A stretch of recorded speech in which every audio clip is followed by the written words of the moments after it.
नमस्कार, स्वागत है आपका। मेरा नाम है विवेक। मेरे साथ प्रोफेसर अरुणेश यादव मौजूद हैं, सुमिति यादव जी मौजूद हैं और हमारे सहयोगी सादाब रिजवी भी मौजूद हैं।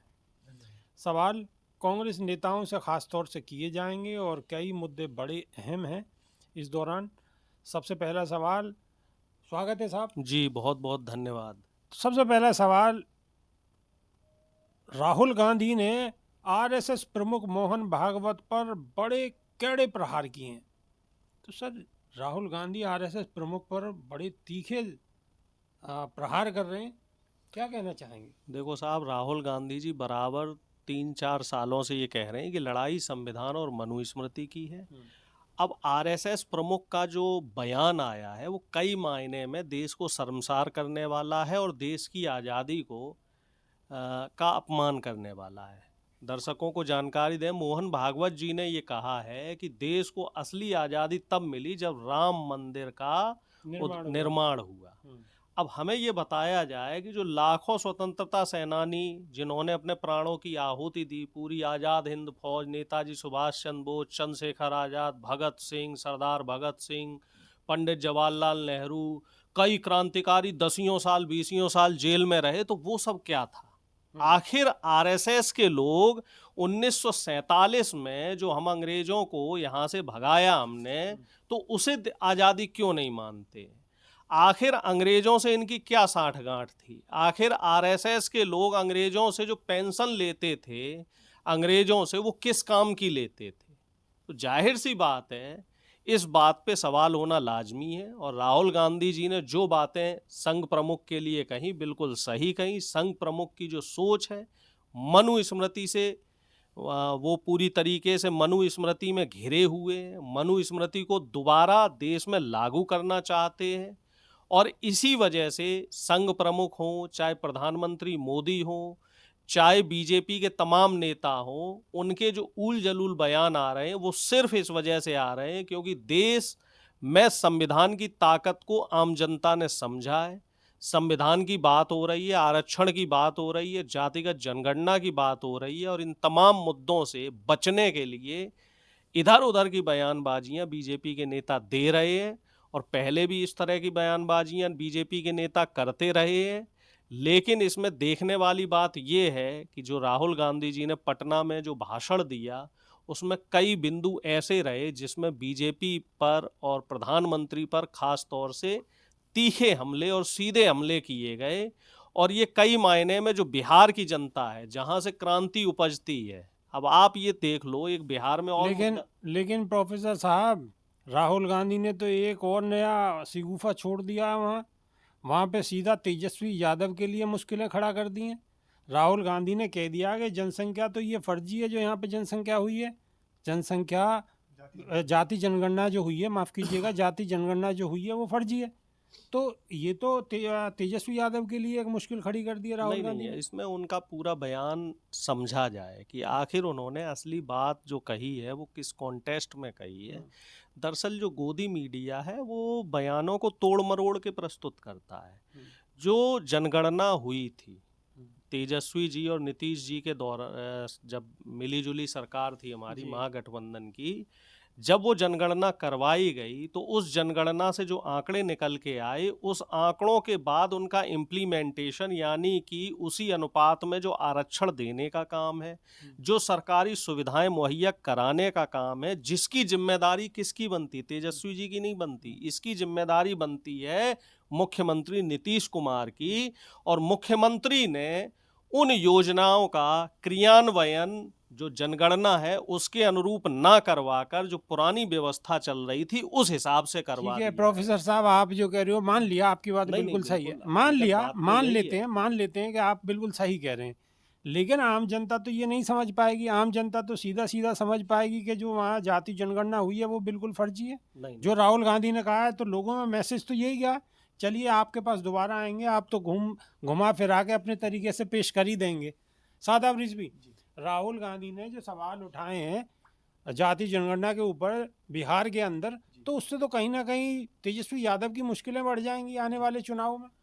देखिए, जिस समय बिहार की जनगणना हुई, जातीय जनगणना, उस समय नीतीश कुमार सरकार में थे। गठबंधन में तेजस्वी यादव रहे हैं। तो ये हमला सिर्फ तेजस्वी यादव पे नहीं है। गोदी मीडिया या कोई भी ये सवाल खड़ा करता है कि तेजस्वी यादव पे हमला है और ये जो घटक दल भी हैं इंडिया गठबंधन के, फिर भी हमला कर दिया। लेकिन सच्चाई उसके विपरीत है। सही मायने में हमला नीतीश कुमार पे है। देखिए, सुनिए, आप वरिष्ठ पत्रकार हैं, आप बेहतर तरीके से समझा सकते हैं और जवाब भी दे सकते हैं। वो कोई उसमें कोई दोहराए वाली बात ही नहीं है। लेकिन मैं ये कहना चाहता हूँ, मेरा ये सवाल है कि आम जनमानस जो बिहार का आम जनमानस है, उसके अंदर क्या मैसेज जाएगा राहुल गांधी के इस बयान का? उसके अंदर सही मायने में आम जनमानस के ये मैसेज जाना चाहिए कि राहुल गांधी को किसी एक मात्र स्टेट की चिंता नहीं है, पूरे देश की चिंता है। अगर किसी एक स्टेट में जातीय जनगणना हो जाती है तो उनका जो अपना खुद का इस देश को आगे बढ़ाने का जो संकल्प है वो पूरा नहीं होगा। इस देश को अगर आगे बढ़ाना है, इस देश को अगर अग्रसरित करना है, देश को विकसित करना है, तो आपको पूरे प्रदेशों की जातीय जनगणना करानी पड़ेगी।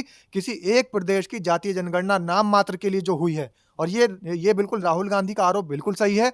उस समय में जो जातीय जनगणना हुई है उसके अंदर भी धांधली है और वो उतनी आनन फानन में की गई है क्योंकि राजनीतिक फायदा लेने की वजह से। लेकिन मेरा सवाल ये है कि तेजस्वी यादव अब आप ये सार्वजनिक रूप से नहीं कह पाएंगे कि आजादी जनगणना हमने कराई और हमने ये काम लिया, उसका कहीं ना कहीं उनको लाभ नहीं मिल पाएगा। मेरा सवाल ये है।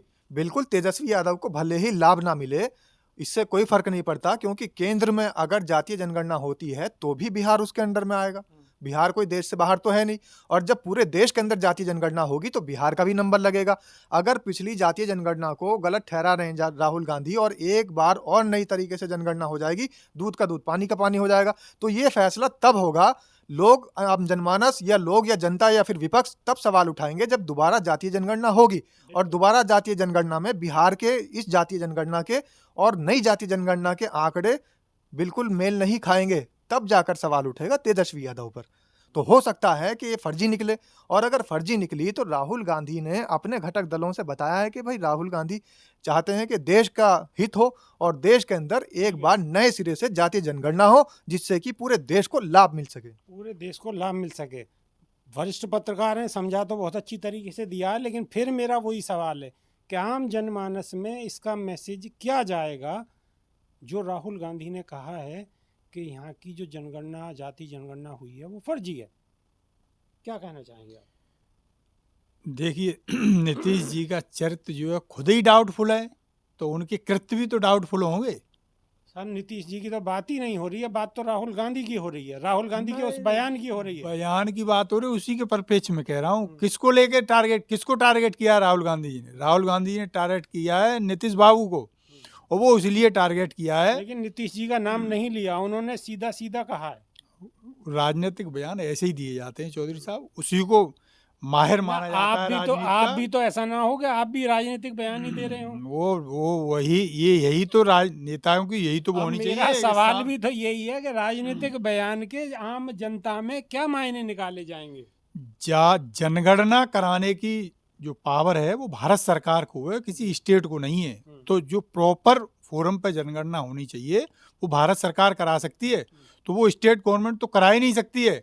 तो वो तो एक सर्वेक्षण करा लिया है वहाँ की सरकार ने, और तो उस पर उन्होंने क्वेश्चन मार्क किया है। वो इसलिए किया है कि यदि सरकार इतनी गंभीर थी तो उस पर आगे कोई एक्शन क्यों नहीं लिया? आप भी मानते हैं इसका मतलब एक सर्वेक्षण करा लिया, वो कोई जाति जनगणना नहीं है? आप भी यही मानते हैं? नहीं, वो जाति जनगणना तो है ही नहीं। हम तो ये मानते हैं, बिल्कुल क्लियर कट मानते हैं, क्योंकि भाई जाति जनगणना तो स्टेट गवर्नमेंट करा ही नहीं सकती। वो तो एक सर्वेक्षण करा लिया है उन्होंने, अब वो सर्वेक्षण करा लिया, उस पर भी कुछ आगे एक्शन नहीं हुआ है। तो आप मान लीजिए तेजस्वी यादव इस पर बहुत बढ़ चढ़कर जो बात करते थे, इसका मतलब तो वो गलत था जो वो बात बढ़ चढ़कर करते थे। जाति जनगणना जो वो पत्रकार अभी आपके पास आएंगे, थोड़ा सा जो डाटा निकल के आया था, वो डाटा ही बड़ा भयानक स्थिति बता रहा है कि जिस वर्ग का प्रतिनिधित्व है 20% वहां बता ली उसकी भागीदारी 4% निकल रही है, जिसका प्रतिनिधित्व 35% उसकी 7-8% निकल रही है। एक वर्ग तो ऐसा है कि उसकी 0.5% भागीदारी निकल रही है। इसीलिए तो राहुल गांधी ने कहा होगा कि ये फर्जी है। बिल्कुल इसीलिए कहा है। कांग्रेस के नेता कह रहे हैं कि हाँ वाकई वो फर्जी है। बिल्कुल, और फर्जी इसलिए भी माने जाएंगे क्योंकि धरातल पे जो स्थिति है जाति के आधार पर वो कुछ और है, और राहुल गांधी इस टाइम धरातल पर उतरकर देख रहे हैं कि आखिर कौन सी जाति के कितने लोग हैं और किसकी कितनी दिक्कत है, किसकी कितनी परेशानी है। वो हर वर्ग के लोगों से जाकर मिल रहे हैं, चाहे बढ़ई हो, चाहे बार्बर हो, चाहे वो कॉफ़ी शॉप वाला हो, चाहे वो जूते की दुकान वाला हो, चाहे जूता सिलने वाला हो, हर वर्ग के लोगों के बीच जा रहे हैं। तो उनको पता लग रहा है कि आखिर जातीय जनगणना कितनी ज़रूरी है। और बिहार की जातीय जनगणना पर उन्होंने इसलिए सवाल उठाया है कि आखिर अगर जातीय जनगणना हुई थी तो लाभ क्यों नहीं मिल पाया, क्योंकि सरकार की उसके अंदर ओछी मानसिकता उनको चमकी और उन्होंने तुरंत एकदम, चाहे उनके घटक दल रहे हों तेजस्वी यादव की पार्टी के लोग या तेजस्वी यादव की पार्टी उनके घटक दल में शामिल है, लेकिन उन्होंने बखूबी और बेबाकी से एक बात को कह दिया कि इस देश के अंदर जातीय जनगणना होगी और पूरी ईमानदारी के साथ, सच्चाई के साथ होगी और जो पात्र हैं उनको लाभ मिलेगा। बिहार की जाति जनगणना फर्जी है, दोबारा होगी, बिल्कुल फर्जी मानी जाएगी। बिहार की जाति जनगणना फर्जी है, राहुल गांधी ने बिल्कुल स्पष्ट कह दिया है। आपका क्या मानना है? देखो, सवाल ये नहीं है कि जनगणना फर्जी है या सर्वे फर्जी है। अहम सवाल ये है कि नीतीश जी आखिर पिछले 17-18 साल से बिहार में क्या कर रहे हैं। बिहार का जो सही मायने में विकास होना चाहिए था वो नीतीश जी द्वारा क्यों नहीं हो पाया। क्यों वहाँ पे बेरोजगारी है, क्यों वहाँ पे लगातार 2 महीने से छात्र धरने पर हैं। नीतीश जी वहाँ उनसे क्यों नहीं मिल रहे हैं। बीपीएससी के जो छात्र हैं उनकी मांग क्यों नहीं सुनी जा रही है। उनको रात में वाटर कैनन, मतलब इतनी सर्दी में कितना ठंडा पानी उनके ऊपर बौछार कराई गई, कई छात्रों के साथ वहाँ लाठियां भांजी गई। अहम सवाल ये है, अहम सवाल जाति जनगणना अहम नहीं है। देखिए, सवाल को जो ट्विस्ट करना या घुमाना कॉन्टेस्ट को, ये तो पत्रकारों की खासियत होती है। किस संदर्भ में वो सवाल करे गए हैं, हमें उस संदर्भ को समझना चाहिए। लेकिन राजनीतिक लोगों का भी तो मैं संदर्भ है। आपको सीधी सीधी बात बता रहा हूँ कि राहुल गांधी जी ने जो सवाल है वो सरकार से किया है कि आखिर सरकार पिछले 2 दशक से वहां पे क्या कर रही है। बीजेपी की डबल इंजन वहां सरकार है और विकास की बात की जाए तो बिहार सबसे पीछे है, और अगर प्रतिभा की बात की जाए तो बिहार सबसे आगे प्रतिभा में। अगर हम आईएएस उठा के देख लें, इंजीनियर उठा के देख लें, डॉक्टर उठा के देख लें, तो world class IAS, engineer, doctor Bihar से निकल के आता है। लेकिन क्या वो अपनी सेवाएं बिहार को दे पा रहा है? नहीं दे पा रहा है। ज़्यादातर डॉक्टर, इंजीनियर, आईएएस अधिकारी या और जो वहाँ से तमाम जो वहाँ के रतन निकल के आ रहे हैं वो कहाँ जा रहे हैं? कोई विदेश में जा रहा है, कोई मेट्रो सिटीज़ की तरफ जा रहा है। सबसे ज़्यादा पलायन बिहार से हो रहा है, और जो प्रवासी मजदूर वर्ग है वो भी सबसे ज़्यादा बिहार से जाता है। क्यों जाता है? आखिर नीतीश जी कुर्सी से इस कदर क्यों चिपके हुए हैं? क्यों बिहार में रोजगार का वो सृजन नहीं कर पा रहे हैं? क्यों बिहार की जो शैक्षिक स्थिति है वो बद से बदतर हो चुकी है? बिहार में प्रधानमंत्री मोदी तमाम आईआईटी, आईआईएम और एम्स जैसे संस्थान खोलने के जो वादे कर रहे थे वो अभी तक धरातल पे क्यों नहीं आ पाए हैं? क्यों वो संस्थान नहीं खुल पाए हैं? सवाल सीधे सीधे इस तरीके के राहुल गांधी जी ने किए हैं। अब मीडिया है, मीडिया क्या करता है कि पॉजिटिव चीज़ों को ना रख के उसमें से नेगेटिव चीज़ें और अर्थ का अनर्थ करके वो दिखाता रहता है। बाकी जनता बहुत समझदार है। बिहार की जो महान जनता है उसको समझाने की मतलब जो जरूरत राहुल नहीं है। गांधी ने कहा है बिहार की जनता उसे समझेगी। बिल्कुल समझ गई है। जो संदेश राहुल गांधी जी को जनता को देना था, जनता ने वो संदेश कैच कर लिया है। वहाँ संविधान रक्षक सम्मेलन हुआ, वहाँ के कार्यकर्ताओं से भी मिले। जो छात्र धरना दे रहे हैं राहुल गांधी जी उनसे भी मिले। अभी 2 दिन 3 दिन पहले की बात है, शायद सभी दर्शकों को जानकारी ना हो। एम्स के बाहर जो नरक बना हुआ है, बदहाली है कि 1-1, 1.5 महीने बाद ऑपरेशन के लिए तारीखें मिल रही हैं। 36-36 घंटे में एम्स जैसे संस्थान में पर्चा बन रहा है सिर्फ दिखाने के लिए। और मोदी जी बात कर रहे हैं कि डिजिटल इंडिया बना दिया है हमने। और ये कैसा डिजिटल इंडिया है कि एम्स जैसे प्रतिष्ठित संस्थानों को नरक के कगार पे ला दिया है।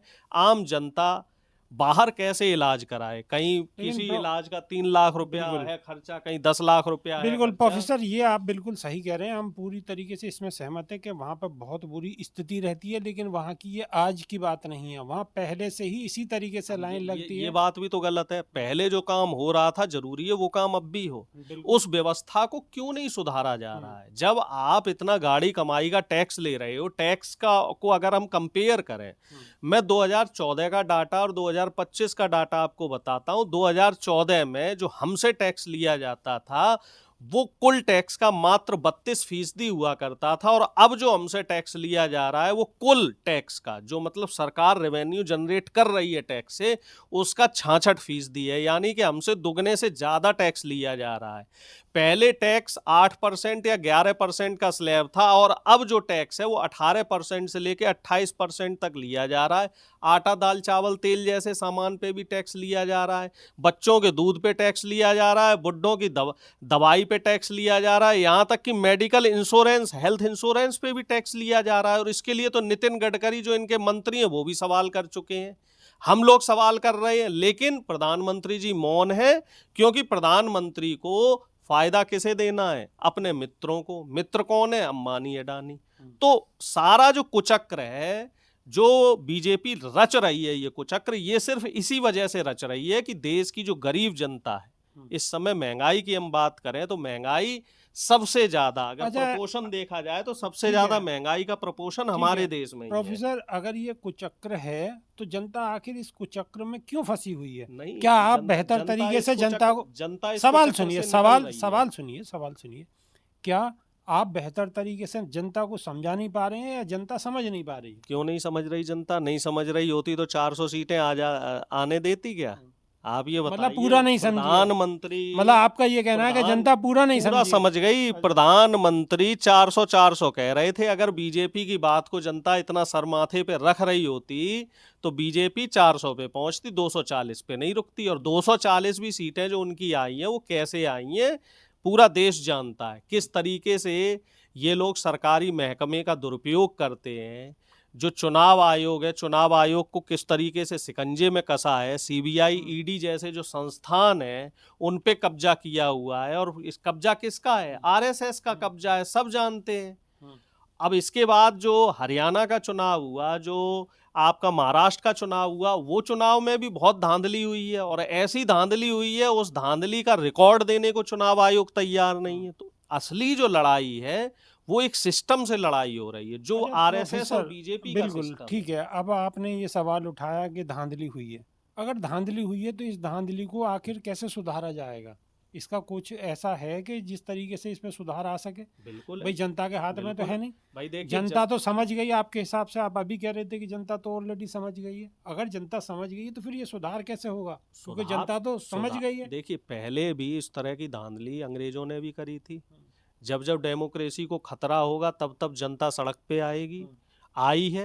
राहुल गांधी ने जो भारत जोड़ो यात्रा करी है, भारत जोड़ो न्याय मतलब फिर भी जनता को ही आना पड़ेगा सड़क पे। देखिए, जनता ही आएगी सड़क पे, हमारे साथ आएगी। यानी कि अभी जनता पूरी नहीं समझी है, जिस दिन समझेगी सड़क पे आएगी। बिल्कुल आएगी, जनता समझ रही है, धीरे धीरे समझ रही है। और हर चीज में देखिए, कोई भी क्रांति होती है, क्रांति में समय लगता है। जो पहली क्रांति हमारे देश में हुई थी 1857 में, और लगभग अंग्रेज जब आ गए थे उसके 100 साल से भी ज्यादा समय लगा था। तो जो ये बीजेपी के लोग हैं, अभी 11 साल हुए हैं इनको, और अब इनके जो कुचक्र हैं, जो इनकी गलत नीतियां हैं, वो अब एक हर व्यक्ति को जो अंतिम पायदान पे भी है, आपको क्या लगता है कितना समय लगेगा? आपको क्या लगता है कितना समय लगेगा? मुझे ऐसा लग रहा है कि ये जो टेन्योर है, जो ये 29 तक का कार्यकाल है, इसे मोदी जी पूरा नहीं कर पाएंगे। इससे पहले ही एक बहुत बड़ा सैलाब आएगा, बहुत बड़ी क्रांति होगी। ये टर्म पूरा नहीं कर पाएंगे मोदी, कोई सैलाब आएगा? आपको भी लगता है कि कोई सैलाब आएगा? नहीं नहीं, आप इसको ऐसे देखो कि ये 400 पार हल्ला काट रहे थे, तो जनता ने तो इन्हें बहुमत नहीं दिया, ये तो अल्पमत में रह गए। पिछली जो इनकी सीटें थी 300 से ऊपर थी, अब की बार ये 240 पे सिमट गए। तो ये सिकुड़ना तो शुरू हो गए। एक चीज मान लीजिए चौधरी साहब, जनता ने इनको नकारना भी बढ़ना शुरू हो गए। बिल्कुल बढ़ना शुरू हो गए। हमारी पार्टी जो है 100 पे पहुंच गई है, जो 99 थी अब हम 101 पे पहुंच गए हैं। वो ऐसे ही नहीं पहुंच गए।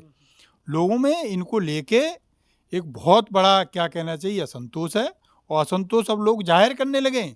उसी का परिणाम है कि कांग्रेस जो है दूनी ताकत के साथ आई है। और आप इंतजार कीजिए कि इनमें आपस में ही ऐसा विरोधाभास होने वाला है, क्योंकि ये अपनी हरकतों से बाज आने वाले तो है नहीं। मतलब इनके विरोधाभास पे आप नजर लगाए बैठे हुए हैं। और यही तो राजनीति है। कैसे ही सावधानी हटे और दुर्घटना, यही तो राजनीति है। और राजनीति क्या होती है?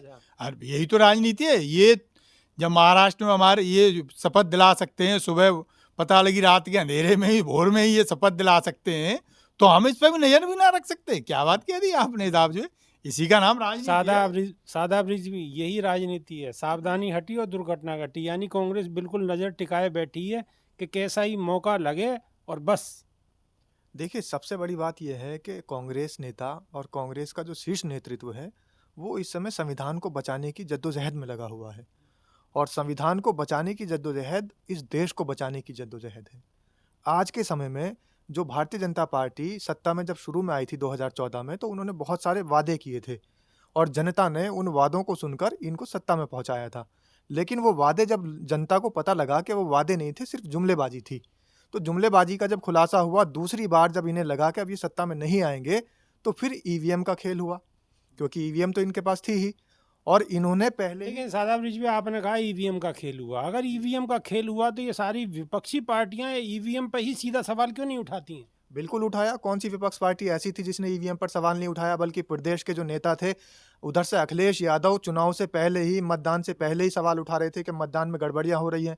उन्होंने सवाल उठाया था उत्तर प्रदेश से कि जितनी भी मतदाता सूची हैं उनमें भी चेंजेज हो रहे हैं, जहां पर मुस्लिम बाहुल्य, यादव बाहुल्य वोट हैं, वहां पर उनके वोट काट दिए जा रहे हैं। तो ये वोट कटवा राजनीति तो चली जा रही थी। उसके बाद जब वोट कटवा राजनीति के बाद में इन्होंने दूसरा जो इनका प्रहार था वो ईवीएम पर किया। और सबसे पहले जो चुनाव आयोग का इन सारे मामलों से बिल्कुल एकदम अनभिज्ञता जताना, ये सवाल खड़ा करता है कि आखिर धांधली हुई है। महाराष्ट्र से भी शुरू थे। ठीक है, ये बात मान ली आपकी, धांधली हुई है। अगर धांधली हुई है, फिर भी ईवीएम से ही चुनाव होना है, होना ईवीएम से ही चुनाव है। और इसी तरीके से विपक्ष अपनी बात को फिर भी उठाएगा। हार जीत का फैसला जो भी आए, फिर विपक्ष सवाल वैसे ही उठाएगा। तो क्यों ना ईवीएम के लिए एकजुट होकर सड़क पे आना चाहिए, जनता को बताना चाहिए और मजबूती के साथ लड़ना चाहिए। बिल्कुल उसी मुहिम में राहुल गांधी लगे हुए हैं। जब राहुल गांधी ने संविधान को लेकर संविधान की प्रति को जनता को दिखाया, तो संविधान को लागू सिर्फ करने राहुल के- गांधी ही लगे हुए हैं, और भी तो गठबंधन में, इंडिया गठबंधन में बहुत सारे नेता हैं, वो आखिर कहाँ हैं? बिल्कुल सब लोग तत्पर हैं। और यहाँ तक कि जो इंडिया गठबंधन के साथ नहीं है, वो लोग भी बैलेट पेपर से चुनाव कराने की मांग कर रहे हैं। चाहे वो बसपा हो, बसपा तो इंडिया गठबंधन का दल नहीं है, कोई घटक दल नहीं है। लेकिन बसपा सुप्रीमो ने भी, मायावती जी ने भी ये मांग की थी कि बैलेट पेपर से चुनाव होने चाहिए। या फिर और बहुत सारे ऐसे दल हैं जो कि इंडिया गठबंधन का हिस्सा नहीं है, उन लोगों ने भी हमेशा से ये मांग की है कि वापस से यहाँ बैलेट पेपर पे चुनाव होने चाहिए, क्योंकि ईवीएम की जहाँ पर शुरुआत हुई थी, वो देश भी ईवीएम का इस्तेमाल नहीं कर रहे हैं। आपको लगता है कि देश में ईवीएम छोड़कर बैलेट पेपर का दोबारा इस्तेमाल होगा? आपको लगता है? देखिए, करना पड़ेगा। राहुल गांधी जो संविधान की प्रति लेके चल रहे हैं, तो उसका मतलब ये है कि जो संविधान है, जो मूल संविधान की प्रस्तावना है, उसको लागू करना होगा। और देश को आगे बढ़ाने के लिए संविधान की विचारधारा और संविधान को ही मानना संविधान की पड़ेगा। प्रीति लेके राहुल गांधी चल रहे हैं, लेकिन गठबंधन में और बहुत सारे नेता हैं, उन्हें भी तो संविधान की प्रीति लेके चलना चाहिए। देखिए, राहुल गांधी ने एक सिस्टम शुरू किया है, संविधान को बचाने की एक मुहिम छेड़ी है, और उनकी ये कवायद है। और जितने घटक दल हैं, यहाँ तक कि मैं तो ये कहता हूँ कि घटक दल के अलावा भी इंडिया गठबंधन दल के जो अलग और दल हैं, उनको भी इस मुहिम में हिस्सा लेना चाहिए, क्योंकि देश संविधान से चलता है। वरना मोहन भागवत जैसे लोग फिर आपको आकर यही कहेंगे कि देश 1947 में आज़ाद नहीं हुआ। यानी अशफाकुल्ला खां, वो भी, उनको भी नकार दिया जाएगा। यानी चंद्रशेखर आज़ाद को भी नकार दिया जाएगा। भगत सिंह की जो फांसी थी उसको भी नकार दिया जाएगा, और महात्मा गांधी को भी नकार दिया जाएगा, गौतम बुद्ध को भी नकार दिया जाएगा। धीरे धीरे महापुरुषों स्वामी विवेकानंद को और अंबेडकर जी को भी नकार दिया जा रहा है। और अभी आपने एक प्रमाण देखा कि इस देश के अंदर जब एक सरकार में बैठे व्यक्ति ने और हमारे देश के गृह मंत्री ने अंबेडकर के, बाबा साहेब भीमराव अंबेडकर के प्रति अपमानजनक शब्दों का इस्तेमाल किया, तो पूरा देश एकजुट था। वहां पर राहुल गांधी ने सिर्फ एक मुहिम छेड़ी थी, एक आवाज दी थी, एक चिंगारी दी थी, लेकिन वो एक ज्वाला बनकर उभरी है। बिल्कुल। लेकिन सादा ब्रिज भी, अब आप देखो ना, इतने कम समय में ही लोग फिर कहीं ना कहीं लोगों की नज़रों से वो चीज़ें और दिमाग से वो चीज़ें हट गई और बहुत सारी चीज़ें आ गई। हाँ, इसमें एक आप ये जोड़ सकते हैं इस बात को कि कांग्रेसी जो नेता हैं या कांग्रेस की जो शीर्ष नेतृत्व है, उनको अपने जो छोटे स्तर के, जहाँ पर वो उनके जिले के संगठन हैं, प्रदेश के संगठन है, जिले के संगठन है, तहसील के संगठन है, उन कार्यकर्ताओं को भी ये आदेश जारी कर देना चाहिए कि 26 जनवरी 1950 को देश का गणतंत्र लागू हुआ था, संविधान लागू हुआ था। 26 जनवरी से शुरुआत कर देनी चाहिए कि हर प्रदेश की इकाई, हर जिले की इकाई, हर तहसील की इकाई को संविधान की प्रति साथ में लेकर चलनी होगी और आम जनमानस में संविधान के प्रति जागरूकता फैलाने का काम करना होगा। बिल्कुल जागरूकता फैलाने का काम करना होगा। प्रोफेसर रमणेश यादव, जब संविधान की बात हो रही है, संविधान तार तार हो रहा है, तो कांग्रेस का हर शीर्ष नेतृत्व से लेकर नीचे की पायदान पर जो कार्यकर्ता खड़ा हुआ, अगर वो भी संविधान की प्रीति लेकर अगर घूमेगा तो जनता में एक अलग मैसेज जाएगा। तो कांग्रेस ऐसा क्यों नहीं करती? ये बिल्कुल बहुत अच्छा सवाल किया है आपने। और इसको लेकर अभी कर्नाटक में जो हमारी बैठक हुई थी CEC की, CWC की, तो उसमें ये फैसला, अहम फैसला लिया गया कि 26 जनवरी 1925 से, यानी कि इस साल का जो गणतंत्र दिवस है, उससे लेकर पूरे अगले साल तक जय बापू जय संविधान जय अम्बेडकर करके एक मुहिम चलाई जाएगी, जिसमें वार्ड लेवल, ब्लॉक लेवल, जिले लेवल और प्रदेश लेवल से लेकर राष्ट्रीय लेवल तक, राष्ट्रीय स्तर तक संविधान की प्रति लेकर सभी कार्यकर्ता सड़कों पर रहेंगे, छोटी बड़ी सभाएं करेंगे और इसमें शीर्ष नेतृत्व के बड़े नेता भी इन रैलियों में और इन यात्राओं में शामिल होंगे। ठीक है, तो हम उम्मीद कर सकते हैं कि अब हम जब दोबारा इंटरव्यू पे होंगे तो आपके हाथों में भी एक संविधान की प्रीति होगी। बिल्कुल होगी। ऐसा ही होगा जी? निश्चित साहब, जो है संविधान की देन है कि हम आप इस तरीके से डिबेट कर ले रहे हैं। संविधान की ही देन है कि हम और आप इस तरीके से डिबेट कर रहे हैं। ये बात बिल्कुल सत्य कही है। और अगर संविधान नहीं होता तो हम भी जो खुल के सवाल कर रहे हैं शायद वो सवाल नहीं कर पाते। तो कांग्रेस नेताओं ने वादा किया है कि अगली बार जब ये होंगे प्रोग्राम में शामिल, तो संविधान की प्रीति इनके हाथों में होगी और कहीं ना कहीं देश के लोगों को एक मैसेज जाएगा कि हाँ, संविधान को अगर खतरा है तो संविधान को बचाना है। आप कैसे समझते हैं? अपनी राय कमेंट के माध्यम से अवश्य दें। अभी के लिए सिर्फ इतना ही। सबका बहुत बहुत शुक्रिया। धन्यवाद। नमस्कार।